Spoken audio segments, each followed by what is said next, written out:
स्वागतम् सकललोकनुतायै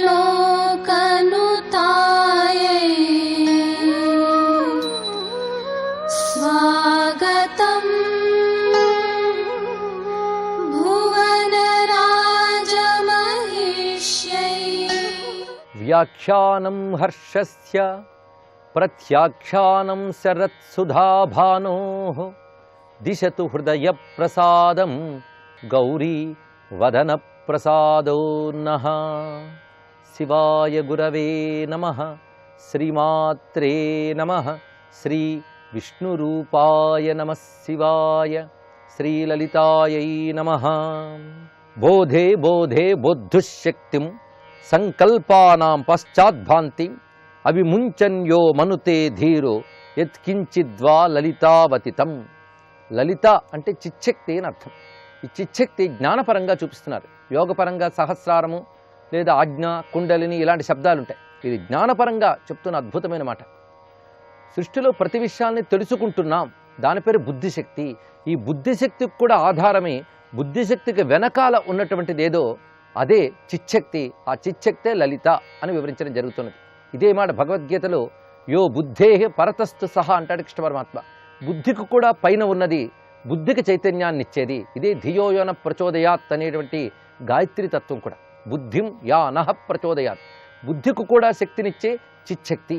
మనం ప్రతి విషయాన్ని తెలుసుకుంటున్నాం, కానీ తెలుసుకోవడానికి ఆధారపడిన చిచ్చక్తిని తెలుసుకోవడం లేదు. అయితే అలాంటి చిచ్చక్తిని తెలుసుకో అని చెప్పడం సులభమే, కానీ దాని యందు దృష్టి నిలపాలంటే అద్భుతమైన పదం వాడారు ఇక్కడ. యో మనుతే ధీరః, ధీరుడైన వాడు మాత్రమే అక్కడ దృష్టిని నిలపగలడు. ఇదే ధీర ధీర సమర్చిత అనే లలితా సహస్రనామాల్లో చెప్పబడుతుంది. ధీరత్వము, ఆ నిలుకడ కలిగి ఉండాలి, దృఢమైనటువంటి ఏకాగ్రత ఉండాలి. అటువంటి వాడు బుద్ధికి కూడా ఆవలున్నటువంటి చిచ్చక్తి యందు దృష్టి పెడతాడు. ఆ చిచ్చక్తితో తాదాత్మ్యం పొందినట్లయితే తన సంకల్పాలకి తానే సాక్షిగా ఉంటూ వేటికి అంటకుండా ఉండగలడు. అలాంటి లలితాదేవిని ఉపాసించిన వాడిని ఆ తల్లి రక్షిస్తున్నది. ఇలాగ లలితా భక్తులు అమ్మ యొక్క అసలు తత్వాన్ని తెలుసుకోవాలి. అంతేగాని చెరకు విల్లు పువ్వుల బాణాలు పెట్టుకుని కూర్చున్నటువంటి ఒక స్త్రీమూర్తి మాత్రమే కాదు లలిత. ప్రతివారిలో ఉన్న చిచ్చక్తి, ఆ తల్లి అనుగ్రహం లేకపోతే బుద్ధి కూడా పనిచేయదు అని తెలుసుకుని లలితామ్మను ఉపాసించినట్లయితే ఆ గొప్ప స్థితి ఆ తల్లి అనుగ్రహం వల్ల లభిస్తుంది. అటు తర్వాత దివ్యమైనటువంటి చిన్నమస్తని ఎలా ఉపాసించాలో చెప్తున్నారు. దృష్టౌ దృష్టౌ ద్రష్టుశక్తిం లోచన మండల మధ్యే భాంతిం అవిముంచన్య పశ్యతి ధీరో యత్కించిద్వా తమవత్వైంద్రీం. యత్కించిద్వా తమవత్వైంద్రీం, ఈ ఐంద్రియ శక్తి గురించి వివరిస్తున్నారు. ఇందాక లలిత చెప్పేటప్పుడు బోధే బోధే బోద్ధుశక్తి అన్నారు. ఇక్కడ దృష్టౌ దృష్టౌ ద్రష్టుశక్తి అన్నారు. ఒక్కొక్క ఆలోచనకి ఆలంబనగా ఉన్న చిచ్చక్తిని అక్కడ చూడమన్నారు. ఇక్కడ ప్రతి దర్శన శక్తికి ఆలంబనమైనటువంటి అంశాన్ని పరిశీలించమంటున్నారు. సృష్టిలో వస్తువులు మనం చూస్తున్నాం అన్నప్పుడు మన దృష్టిలో ఏదుంది?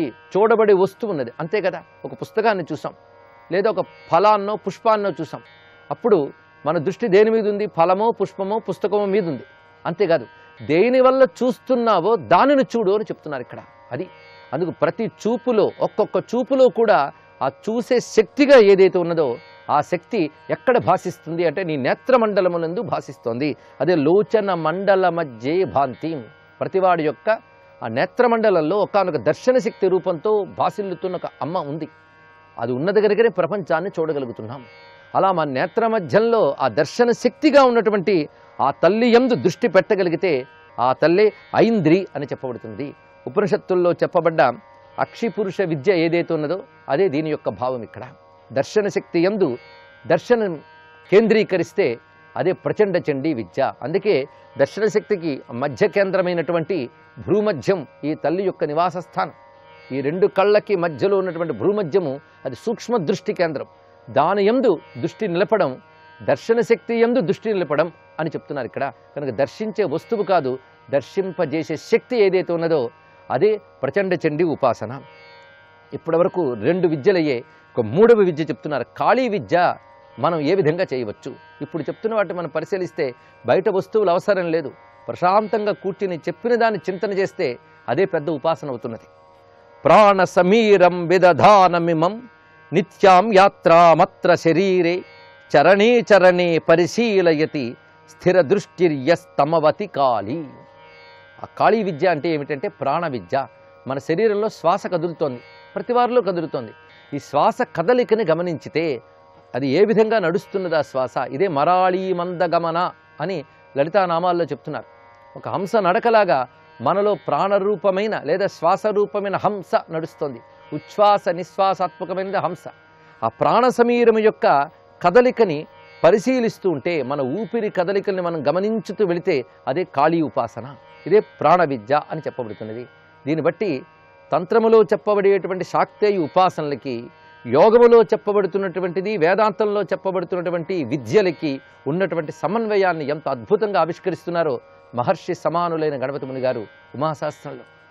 ఇలాగా ఉచ్ఛ్వాస నిశ్వాస గతిని గమనించుతూ ఈ జీవయాత్రకు కారణమైనటువంటి ఆ ప్రాణవాయువుని ఏకాగ్రముగా పరిశీలించేవాడు కాళికాదేవి చేత రక్షింపబడుతున్నాడు.